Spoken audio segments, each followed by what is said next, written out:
Madame la Présidente, Messieurs les ministres et vos collaborateurs, chers collègues, permettez-moi tout d'abord de prendre quelques secondes de mon temps de parole pour consacrer cela à la mémoire de nos jeunes qui disparaissent à des centaines dans les mers par désespoir de cause.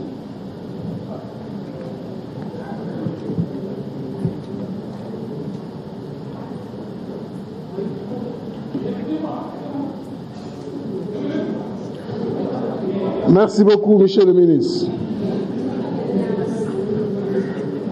Tollu nañu jamono ji nga xam ni les jeunes disent Barça Barsaq loolu di tekki ni dem nañu ba jàpp ni Sénégal niñ fi nekkee moo gën a sax metti li nga xam ni moom la ñuy fekki feneen. Et pourtant, vous avez une partie de la solution entre vos mains. Mais cela nécessite que la vision quitte Diamniadio pour rejoindre la vallée du fleuve Sénégal, pour rejoindre les terres de l'Anambé, pour rejoindre les 150 000 hectares qui peuvent être également utilisés. Je vais vous donner un exemple très simple.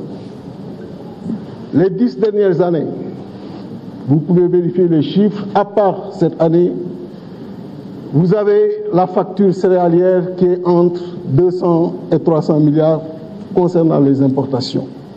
Si on traduisait cela en chiffre d'affaires, les économistes savent ce que je dis, on peut réserver les 30 à 40% comme masse salariale, ce qui équivaudrait à 90 milliards.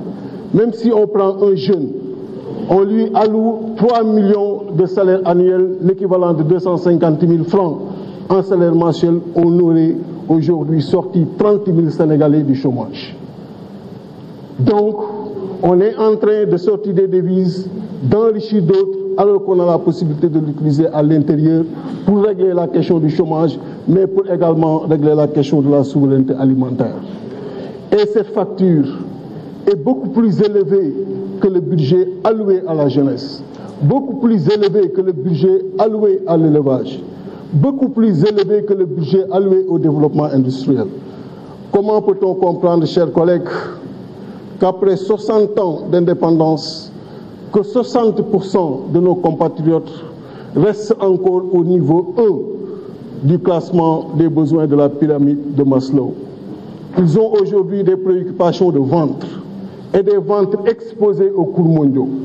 Parce que justement, les denrées de première nécessité ne viennent pas ici. Je parle du riz, on peut parler du blé, on peut parler également du maïs. Et rien n'est fait. On est encore dans une courbe qui maintient, et les données de la Banque mondiale sont là pour l'attester, le niveau de la contribution dans le PIB. Au niveau du secteur primaire, de 2010, on était à 16%, en 2019 à 15%, données Banque mondiale. Là où les services sont encore à 50 et 60%. En bon mathématicien, je dirais tout simplement qu'il urge, si cette fonction est la fonction X, d'appliquer la fonction 1 sur X pour que justement l'agriculture soit le moteur du développement, mais soit également une agriculture pourvoyeuse d'emplois. Mais on est encore là à gérer des entrants, on est encore là à gérer des distributions de terres entre députés, entre riches, entre gouvernants. Là où justement le paysan qui est à l'intérieur du pays a besoin de ces intrants et ne le voit pas. Mais nos préoccupations restent à notre niveau. Et ce sont ces choses-là qu'il faudra fondamentalement régler et le plus rapidement possible. Donc, chers collègues, nous sommes interpellés face à nos responsabilités et nous ne pouvons fuir ces responsabilités-là.